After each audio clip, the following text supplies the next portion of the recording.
What's up YouTube? Will here from PSYCHONAUT Visions signing back in once again, coming at you guys with another video today talking about spiritual loneliness. Ever since I had my spiritual awakening, I found it very difficult to make real, genuine connections with people, and I always have to put some sort of filter on what I'm saying and sort of tell these half-truths to make it seem more normal, I guess. And I feel like I haven't really shown my true self to the world because I haven't had a whole lot of people come in my life and been spiritual or who have walked the spiritual path. And I have absolutely no problem with people not walking the spiritual path. Everyone's walking their own path, and I do not look down upon people for not doing this, but I also just feel like having a connection spiritually is a bond that can't be matched. Like, that's just a different type of bond. And you know, with the quarantine over the last 7 months, it's just like we haven't had any social opportunities. You know, I'm pretty introverted. I say I'd spend like 80% of my time alone, and you know, I don't want to relate everything to astrology, but I'm a Pisces, and Pisces typically spend a lot of time alone, so I think that has a lot to do with it. Part of the reason is because I'm really introverted. Part of the reason is because I don't have many friends, because like I said, of this quarantine, just haven't had any social opportunities. But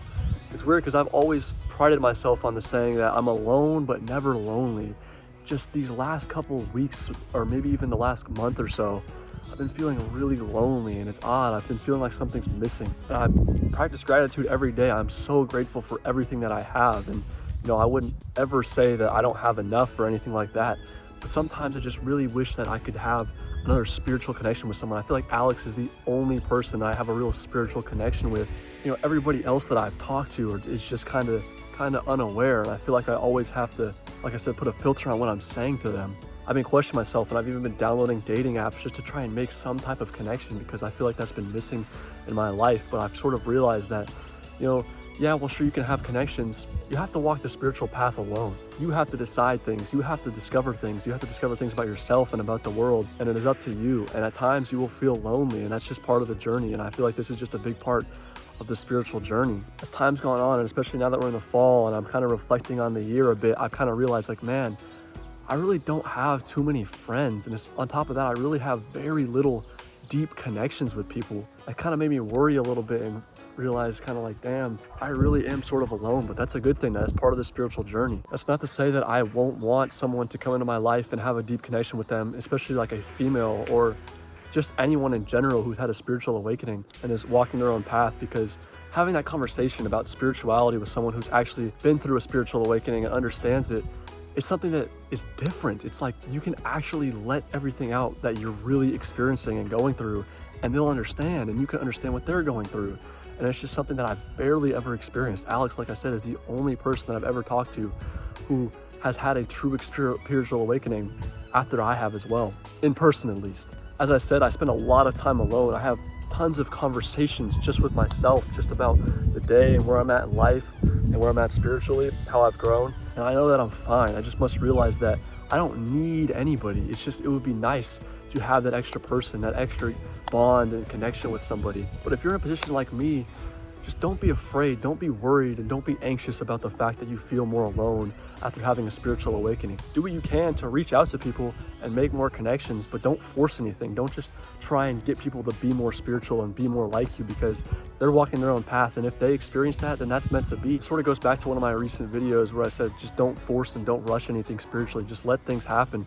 Go in the flow of life, and just if something is there, like an opportunity to meet somebody or talk to somebody about spirituality, then take that opportunity. But you don't have to force it. You don't have to try and make other people spiritual, and you don't have to start a bond when nothing's even there. It's crazy to think how much the mind alters and the perception of one alters after they have that spiritual awakening or they take psychedelics or something. It's almost kind of scary at first. You're like, man, how much has changed in the past year, the past 2 years, just to my mind. Easy to question at times because there are so little people who understand and have been through that. So it's easy to kind of be like, I don't know, is this really real? Is what I'm going through really this significant, or is it just all in my head?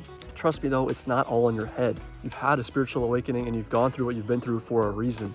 And you may be one of few, but that's great. That's a good thing. Embrace that. Embrace your individuality. Be willing to express yourself. You know, allow yourself to go to certain meetings if you've ever have anything in town that's a spiritual group getting together, or even just in class if you're giving a speech or something like that and introducing yourself. Just tell the truth about your spirituality, because that's where you're going to make connections, and that's where you're going to see who is kind of against you in a way and who backs off when you talk about spirituality, and also who sort of comes together and wants to, make a bond with you. So that's basically the best way that you can make that connection, is by reaching out and not being afraid to express yourself.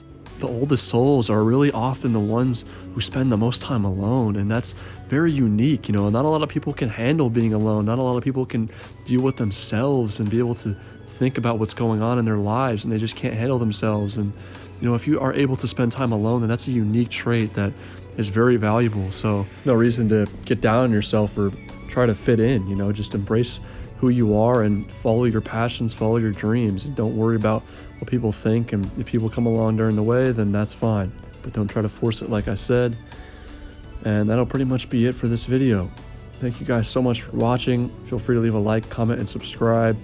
Let me know what you guys thought of the video if you made it this far. And just know that even though it may feel like you're alone sometimes, you truly are not. And it's okay to feel lonely at times, especially if you're walking the spiritual journey. So like I said, thank you guys so much for watching.